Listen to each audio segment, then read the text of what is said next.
कौन था अंगद? सुग्रीव के भाई बाली के पुत्र अंगद की माता का नाम तारा था, जो एक अप्सरा थी। जब प्रभु श्रीराम ने अंगद के पिता वानरराज बाली का वध कर दिया था, तो बाली ने मरते वक्त अपने पुत्र को पास बुलाकर उसे ज्ञान की 3 बातें बताई। बाली ने कहा, पहली बात, ध्यान रखना अंगद, देश, काल और परिस्थितियों को हमेशा समझकर कार्य करना।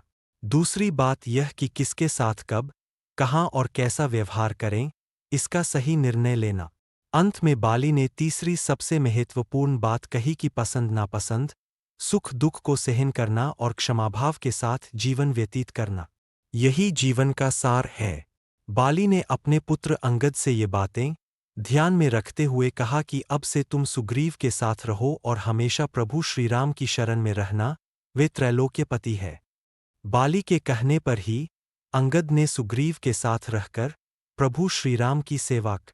अंगद ने प्रभु श्रीराम के द्वारा सौंपे गए उत्तरदायित्व को बखूबी संभाला।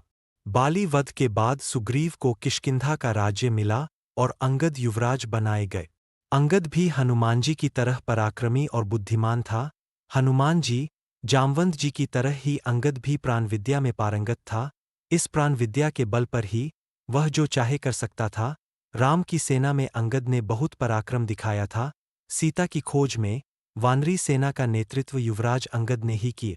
संपाति से सीता के लंका में होने की बात जानकर अंगद समुद्र पार जाने के लिए तैयार हो गए थे, परंतु दल का नेता होने के कारण जामवंत ने इन्हें जाने नहीं दिया और हनुमान जी को लंका भेजा गया। रामदूत अंगद।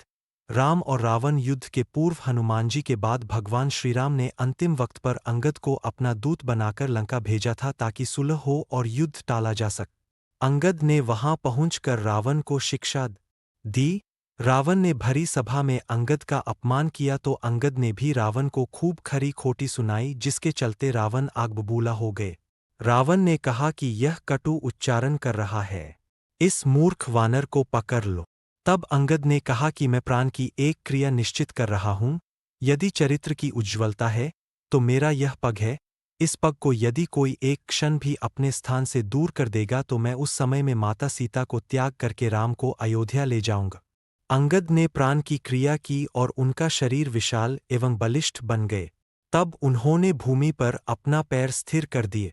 राजसभा में कोई ऐसा बलिष्ठ नहीं था जो उसके पग को एक क्षण भर भी अपनी स्थिति से दूर कर सके।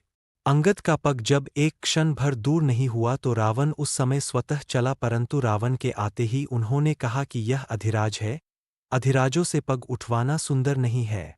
उन्होंने अपने पग को अपनी स्थली में नियुक्त कर दिया और कहा कि हे रावण, तुम्हें मेरे चरणों को स्पर्श करना निरर्थक है। यदि तुम राम के चरणों को स्पर्श करो तो तुम्हारा कल्याण हो सकता है। रावण मौन होकर अपने स्थल पर विराजमान हो गए। अंत में लंकाविजय के बाद श्रीराम का अयोध्या में राज्याभिषेक हुआ। इसके बाद सभी कपि नायकों को जब विदा करके भगवान श्रीराम अंगद के पास आए, तब अंगद भगवान से बोले, नाथ, मेरे पिता ने मरते समय मुझे आपके चरणों में डाला था, अब आप मेरा त्याग न करें, मुझे अपने चरणों में ही पड़ा रहने दे। यह कहकर अंगद भगवान के चरणों में गिर पड़े।